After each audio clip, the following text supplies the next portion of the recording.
Fala pessoal, tudo bem? Espero que sim. Então na nossa última aula a gente vai falar um pouco mais sobre o JSON Placeholder, tá certo? A gente vai ver então um pouco mais sobre como funciona, como a gente pode tratar essa requisição, tá certo? Então vamos lá. Então, tá aqui perfeito com tela, vamos então entender um pouquinho, né? Vocês vão encontrar no recurso, tá? Esse site aqui, né? Esse jsonplaceholder.typecode. Então aqui tem um guia aqui para a gente entender mais ou menos como funciona. E aqui, né, lembra daqui que a gente estudou, né, sobre ali os métodos, o get, o put, o patch, o post e o delete? Então esse fetch, tá, vamos dizer assim, é um recurso um pouco mais antigo, mas ainda muito utilizado, tá, ali por programadores para trabalhar com APIs, né, com informações externas de algum banco de dados. Aqui a gente tem, né, o exemplo aqui de como funciona a sintaxe, né, do nosso fetch, tá? Então, explicando para vocês, né, aqui mostrando, aumentando um pouquinho. Então, o fetch funciona dessa forma, né? Você vai aqui, né, chamar o método fetch. Você vai colocar aqui entre aspas o endereço que você quer chamar. E depois a gente começa a fazer o tratamento de resposta. Então, a gente vai colocar o ponto .then. A gente vai ter uma response, e aí, né, aqui depois a gente vai fazer o quê? Colocar essa response.json, para a gente poder receber, né, a informação em JSON. E depois que a gente fez esse tratamento, transformar a nossa resposta em JSON, a gente coloca mais um ponto .then, né, aí a gente vai pegar o nosso JSON e vai fazer o que a gente quiser, né? A gente pode fazer um console log, a gente pode colocar talvez em um estado, né? A gente pode fazer o que a gente quiser depois de ter tratado, né, essa informação, tá bom? Vamos ver aqui na prática como é que funciona. Deixa eu só tirar o zoom aqui. Bom, vamos lá. Vou abrir aqui então, tá? Eu vou começar a setar aqui como que a gente vai fazer a organização, tá? A gente vai vir aqui dentro de Assets, a gente vai vir aqui e vai criar uma pasta chamada API. Aqui dentro do API, a gente vai criar então um arquivo, né, chamado hack de requisição.js. E vamos trabalhar aqui dentro então. Então eu vou criar aqui uma função, então eu vou exportar ela. Vou aqui colocar function e vou colocar o nome dela de get simples. Aqui, pronto. Então vou fechar aqui minha função. E maravilha, vamos lá. Então aqui dentro a gente vai colocar então o método fetch, tá? Ele aqui já reconhece. Vou abrir e fechar parênteses e vou colocar aqui, entre aspas, né, ali o endereço que a gente quer, que no caso é esse endereço aqui, tudo bem? Depois que a gente fez isso, a gente vai colocar ponto .then aqui, aí a gente vai fazer o tratamento de resposta. Então a gente tem uma response, a gente vai abrir aqui, né, uma arrow, e a gente vai colocar aqui response.json. Aqui chama como função. E perfeito. Tratamos aqui a nossa resposta. Então a gente pegou a nossa resposta e fez o tratamento, né, em JSON com ela. E agora sim a gente vai... ponto .then aqui. A gente vai poder então agora usar a nossa resposta, né? Então a gente vai pegar aqui, vai chamar ela de JSON, a nossa resposta. Fazer também a arrow aqui. E agora a gente vai fazer o quê? No nosso caso, a gente vai colocar no console log, tá? Como a gente não só está aqui demonstrando, a gente vai só colocar aqui no console log e tá perfeito. E, bom, então como que a gente vai testar isso? Eu vou colocar aqui, ó, lá no index, a gente tem o nosso botão, né? E a gente tem um onSearch. Eu vou fazer o seguinte, eu vou colocar ele aqui, tá? Deixa eu só, né, aqui comentar as outras funções. Vou chamar ele aqui dentro. Então, o nosso era o get simples, né? Aqui, ó. Pronto, já importamos já. Vamos chamar ele aqui, ó. Vamos chamar ele aqui dentro. Toda vez que então, que a gente clicar no botão, a gente vai chamar a nossa função. Vamos dar uma olhada para ver se está funcionando. Peraí, deixa eu abrir aqui o nosso console, né, para a gente ir acompanhando também. Bom, vamos lá. Então, ver aqui o que vai acontecer. Então, cliquei aqui no buscar e maravilha. Já está vindo a nossa resposta aqui, ó. Aqui, ó. Cliquei de novo. Né? Já está vindo a nossa resposta. E você pode ver que vem em formato JSON mesmo, tá? Então, esse é realmente o objetivo aí do nosso fetch. Então o fetch ele funciona simplesmente dessa forma, tá? É uma função né, bem simples da gente trabalhar com ela. Muita gente utiliza ela, tá? Então é uma opção legal. Mas eu vou mostrar para vocês, tá? Agora, uma segunda opção, tá? Mas essa opção é muito mais utilizada, né? Se a gente for comparar aí no mercado, tá? Ela é muito mais fácil, né, de você ver sendo utilizada hoje em dia nas empresas. Tudo bem? Vamos lá? Então essa outra opção é o Axios, tá certo? O Axios, então, é uma biblioteca. A gente precisa fazer a instalação do Axios aqui primeiro, tá? Ele não vem nativo. Então a gente faz aquele npm it install Axios. Simplesmente assim. Tá bom? Eu vou deixar também o comando para vocês, mas é bem simples mesmo, tá? Esse é um dos primeiros que eu decorei quando eu estava aprendendo. Então aqui está instalada a biblioteca. Muito bom. Agora que está instalada, então, vamos lá. Vou pegar aqui minha requisição, né? E vamos trabalhar aqui, ó. Eu só vou mudar o nome, né, para ficar um nome legal. Então eu vou colocar get image. Get image. Eu acho que esse nome tá bacana, né? Beleza, perfeito. Então aqui no nosso, né, esse get image ele vai fazer o quê? Ele vai na API da Flickr, que eu já vou mostrar para vocês, tá? Então ele vai na API da Flickr e vai, né, puxar imagens. Então como ele vai puxar imagens, eu vou precisar ter alguns props ali, né? Vamos dizer assim, o nosso primeiro prop, né, que a gente vai precisar aqui, tá? É um set state, porque ele vai setar algum estado. Então, set state, vou deixar aqui como props. E o segundo props que a gente vai precisar é o input. É o valor que tem do input. Por quê? Porque a gente vai fazer pesquisas baseados, né, com o que está escrito no input. Então eu preciso recuperar o valor desse input para mim poder usar, né, aqui na nossa requisição. Tá certo? Então agora que eu tenho esses dois props, eu posso começar a fazer. Mas antes, eu vou só mostrar para vocês aqui como funciona, né, essa API da Flickr. Então, Flickr... Opa. Aqui, ó. Então, aqui, né, aqui no site da Flickr, né, você então vai ter aqui Aqui, ó. Então, a gente vai ter aqui a API, tá certo? Tem a documentação, tem tudo certinho. E aqui na API da Flickr, ela tem algumas... Ela não é tão bem documentada, tá? Tem algumas APIs que elas têm uma documentação muito melhor, muito mais intuitiva. Mas aqui a gente consegue trabalhar com ela sem problema, tá bom? Se a gente for ver aqui a documentação dela, né, mais uma vez. Né, então tem vários recursos que a gente pode utilizar, tá certo?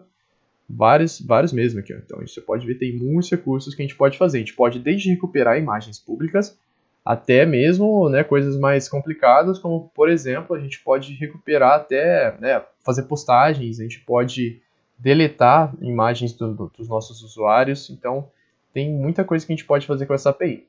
Tá? Mas como geralmente as APIs, né, de sites fechados, como por exemplo a Flickr, então aqui a gente vai ter que fazer o seguinte, ó, vocês vão criar a conta de vocês, né, se vocês quiserem utilizar essa API, vocês criam a conta de vocês, né, é gratuito, não tem problema. Depois que vocês criarem, vocês vão vir aqui em Settings, depois vocês vão vir aqui Sharing and Extending, e aqui tem a parte aqui, ó, a API Keys. E aqui no caso eu já tenho a minha API Key, então não preciso fazer outra, mas se vocês não tiverem criado, vocês vão ter que clicar aqui para criar essa API, né, a chave de API. E para que é essa chave de API? É como se fosse, vamos dizer assim, é como se fosse um código secreto, né, fosse ali uma senha, como você queira chamar. Mas é um código que você recebe, que você precisa colocar, né, para ter permissão para acessar ali o recurso. Tá certo? Então é bem importante para vocês mexerem aqui, no caso aqui com essa API, mas grande parte das APIs que mexem com dados não só públicos, tem também, né, geralmente essa API Key. Bom, então voltamos aqui. Vamos então continuando aqui na nossa... aqui, agora foi. Então vamos lá. Então a gente vai fazer então a sintaxe do Axios. Então vamos com calma aqui. Então, no começo a gente vai chamar igual o fetch, tá? A gente vai colocar Axios. Só que aqui a gente tem que fazer o seguinte, ó, já fez importação automática. A gente coloca ponto e coloca o método que a gente quer. Então, se a gente quer um delete, a gente coloca ponto delete. Se a gente quer um ponto put, a gente coloca ponto put. Mas a gente quer um ponto get, né? Então, ponto get. Aí a gente também coloca, abre e fecha parênteses, tá? E aqui dentro a gente coloca em aspas. Aqui eu vou colocar em crases, né? Porque a gente vai fazer, né, aquele tipo de sintaxe que a gente vai colocando variáveis, né, no meio do caminho. Então é por isso que eu gosto de utilizar esse daqui com crases, tá? Vamos lá então. Então axios.get, e aqui eu vou colocar, né, primeiro de tudo aqui, eu vou colocar aqui o meu código, né, o meu endereço base, tá? Você consegue encontrar esse endereço base lá na documentação, inclusive eu vou deixar também para vocês aí, tá? No recurso, tá? Aqui, ó. Então tá aqui o nosso recurso base. Então você pode ver que é o site apiflickr.com, service, rest, e aí o método, né, a gente colocou aqui Flickr, Photos, Search, porque a gente quer exatamente esse, a gente quer procurar imagens. E aqui, ó, API Key. Então a gente precisa colocar agora a nossa API Key. Por motivos, né, de organização, eu geralmente gosto de colocar em uma nova, um arquivo diferente, a nossa API Key. Então eu vou colocar aqui API Key.js. Então a gente vem aqui na nossa API Key, aí eu vou criar, né, aqui um export, uma const, e vou chamar de API Key. E aí, né, o resultado dela é a nossa API Key mesmo. No meu caso é essa daqui, ó. Tá aqui, ó. Maravilha. Então agora que eu já estou exportando ela, agora eu consigo recuperar o valor dela aqui dentro. Então eu faço, né, eu coloco esse cifrão aqui, abro e fecho chaves, e vou chamar então aqui a nossa API Key. Pronto. Então concatenou certinho. Vamos lá continuar, né? Não é só isso, a gente precisa colocar mais parâmetros também, tá? Aqui a gente vai ter muitos parâmetros. O nosso próximo parâmetro que a gente vai colocar aqui é chamado tags. Então, a tags é o quê? É basicamente o que você quer procurar, né? Então, se você, por exemplo, procura no Google cachorro, né? Então, imagens de cachorro. Essa é a tag, cachorros. Então, nesse caso, então, da onde que a gente vai tirar essas informações? A gente vai tirar do input, né? Do valor ali que está do input que o usuário colocou. Simplesmente dessa forma. E aí a gente vai só colocar o restinho aqui das informações, né? Aqui. E maravilha. E o que está dizendo aqui no finalzinho dessas informações? Então, per page, né? Então, por página, 35. 35 o quê? Imagens. Então a gente consegue controlar até quantas imagens que vem, né, por página. Então, 35 é o que a gente quer no momento. Interessante, né? Então, maravilha. Agora que a gente já fez isso, o Axios funciona um pouquinho diferente. A gente não precisa fazer aquele tratamento de resposta, tá? Ele já vem já tratado para a gente. Então, é um ponto positivo, né, que a gente tem aqui do Axios. Então, a gente já pode fazer direto o ponto dentro, tá? Pode colocar o response aqui, né, como a gente faz. E abre aqui uma error function. E aqui dentro a gente vai trabalhar com a nossa resposta. O que a gente quer fazer com ela? Quer fazer o console log? Quer fazer outra coisa? Você pode. Aqui dentro você não precisa fazer esse tratamento antes. No nosso caso, a gente vai fazer um set state, tá? Então a gente vai pegar o nosso prop de set state, né, e vai setar um valor aqui no caso. Então a gente vai colocar response.data, né, porque quando a gente recebe uma resposta, ela vem com muitas informações e dentro dessas informações tem uma chamada data. Dentro do data tem o que você quer. Então é um pouquinho confuso, tá? Mas então response.data. E aí dentro disso a gente vai querer as fotos, né? Photos.photo. Então a gente quer exatamente essa resposta aqui. Aproveitando, a gente pode colocar também um ponto .cat. E o ponto .cat é o quê? Para a gente recuperar os erros, né? Então, error. Aí coloco aqui também, né? Opa. Aqui. E aqui dentro, então, a gente poderia recuperar o erro, colocando um console log. Né? Se acabar acontecendo algum erro ali no meio do caminho, a gente vai colocar um console log do error. Pronto, então a gente já tem o nosso tratamento. E é assim que funciona, né, o Axios. É um método muito mais simples para a gente poder trabalhar, né, e, na minha opinião, muito mais intuitivo e mais complexo, né, que o Fetch, tá certo? A gente consegue trabalhar muito mais fácil com o Axios.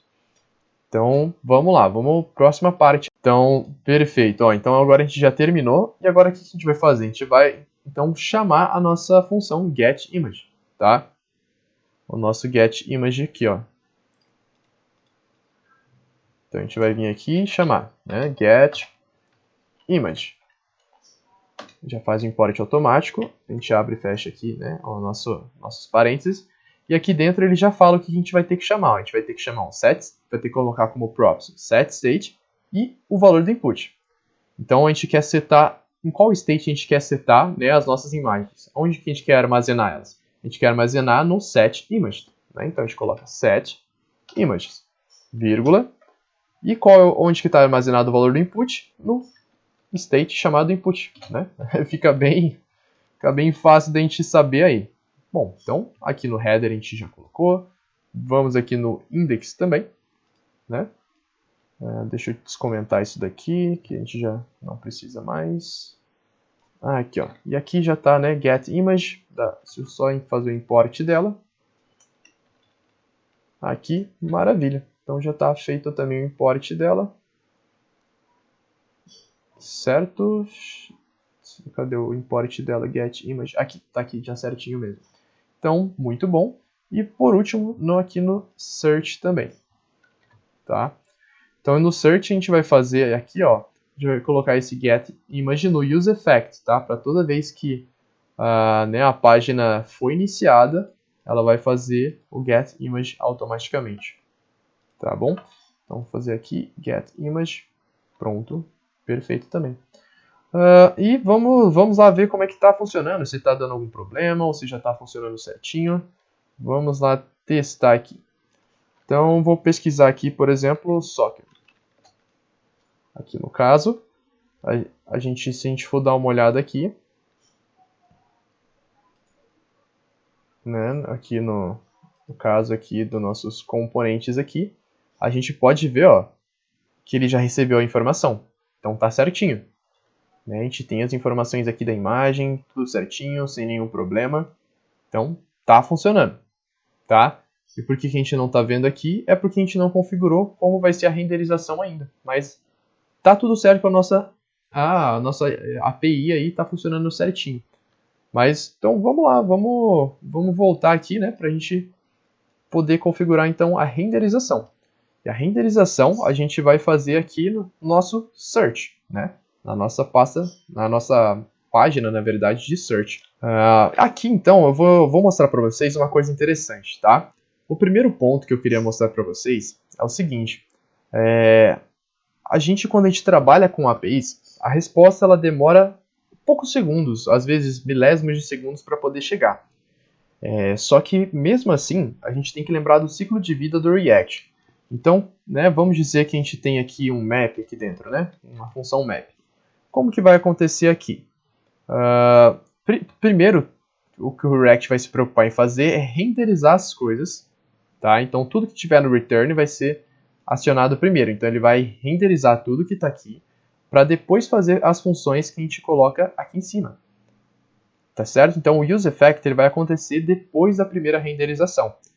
Ou seja, se eu colocar um map sozinho aqui para a gente poder fazer o map, né, dos nossos states que estão armazenados no array, das nossas imagens que estão armazenadas no array, vai dar problema no map, porque ele vai fazer map de uma coisa que está vazia, né, porque ainda não foi chamado o nosso useEffect. Mas só para demonstrar, vamos fazer isso na prática aqui. Ó. Vou colocar então, ó, images. Images. Deixa eu só colocar entre chaves aqui. Então, images.map. A gente vai fazer um arrow map, tá? Então vai colocar image. A gente vai colocar aqui, né? Aqui opa.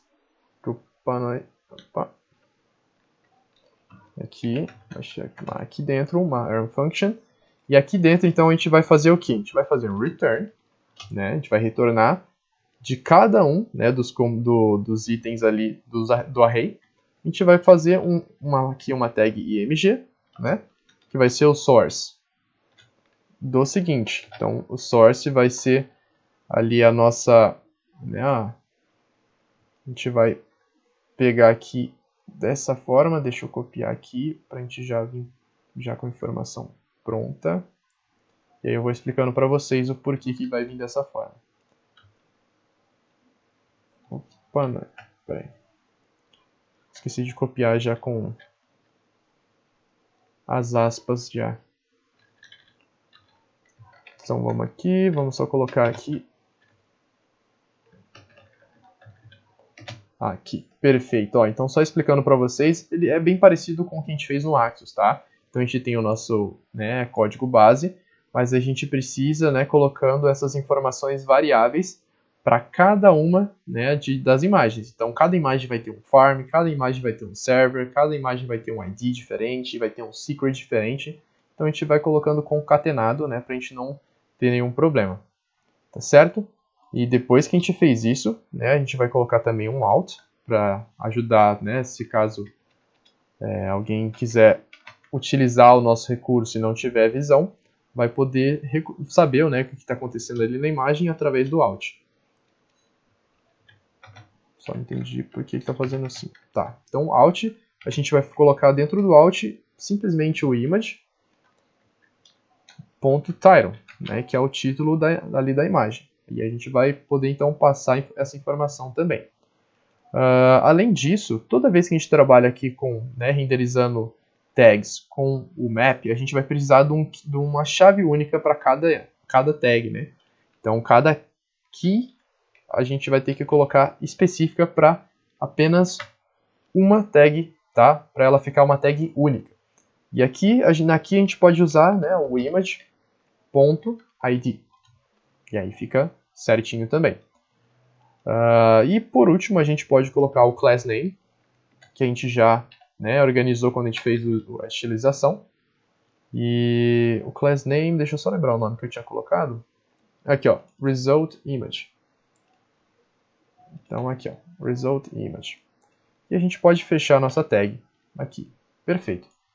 Então, maravilha. Então, lembrando que a gente vai fazer esse map aqui, tá? Então, vamos lá. Vamos dar uma olhada aqui. Vou procurar aqui, Bruno. Então aqui funcionou certinho, né? E vocês podem perguntar, nossa, mas não ia dar errado, tudo mais, né? Tá funcionando aqui soccer.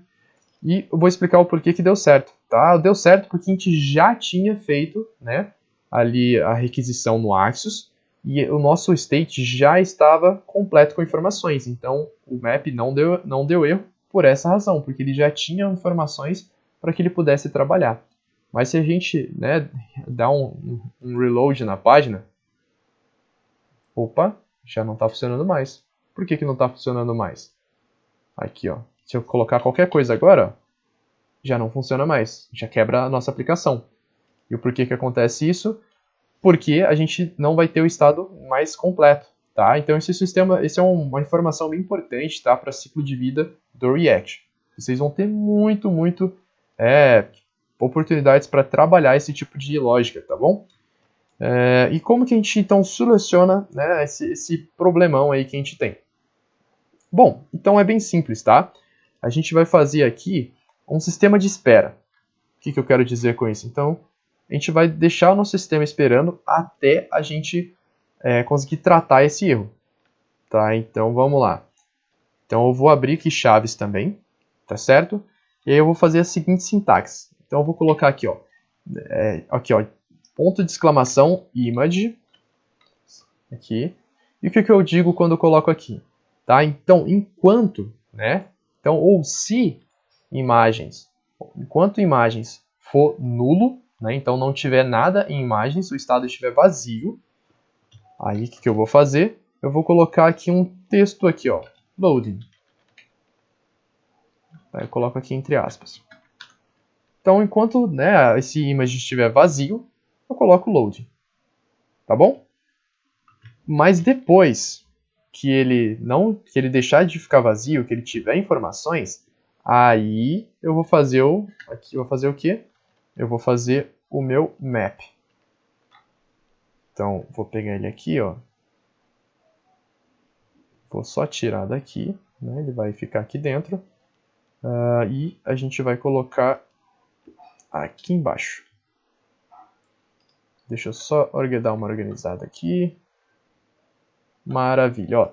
Então aqui fica mais fácil aqui, ó. Então, enquanto o images, né, que é o nosso estado, ele estiver vazio, a gente faz o quê? Deixa o loading aparecendo. Mas depois que ele não estiver mais vazio, que essa informação for falsa, aí a gente vai chamar, né, aqui o nosso map. Que aí o map vai fazer todo o trabalho dele e não vai ter nenhum problema. Vamos dar uma olhada aqui para ver como é que está agora, ó. Vamos lá então. Vou colocar o nosso soccer. Ó. Então ó, vocês viram que apareceu o nosso loading, né? E depois que as nossas imagens chegaram, aí sim eu consegui colocar tudo aqui, né? E aí colocar aqui Bruno. E a gente pode fazer isso e a gente pode, né, reiniciar aqui os nossos states, atualizando a página e fazer de novo a mesma coisa, ó. Aparece o nosso loading e depois que a imagem chega, aí sim a gente tem acesso às informações. E vocês podem até fazer esse loading de forma personalizada, né? É bem legal mesmo. Esse recurso aí, tá? Mas, então, é dessa forma que a gente pode trabalhar aqui com o Axos. Tudo bem, pessoal? Espero, então, que tenha sido bem didático, vocês tenham conseguido entender, tá? Mas não se preocupem se vocês não entendem, se vocês ficaram com dúvida, né, em alguma parte específica, vocês podem voltar, assistir o vídeo novamente, né, para tentar entender melhor. Então ficamos por aqui, pessoal, e durante a nossa trilha a gente viu muitas ferramentas importantes, como por exemplo a arquitetura Flux, a gente viu mais específico sobre o Redux, algumas bibliotecas para estilização, como por exemplo o Styled Component ou também o Material UI. E tudo isso a gente utilizou para fazer a nossa aplicação do nosso clone do Google Imagens, tá certo? Então, eu convido todos vocês, se tiverem alguma dúvida, a voltarem nos vídeos respectivos para poder aprender da melhor forma possível. Tudo bem? Então, desejo tudo de bom e espero vocês na próxima. Até mais!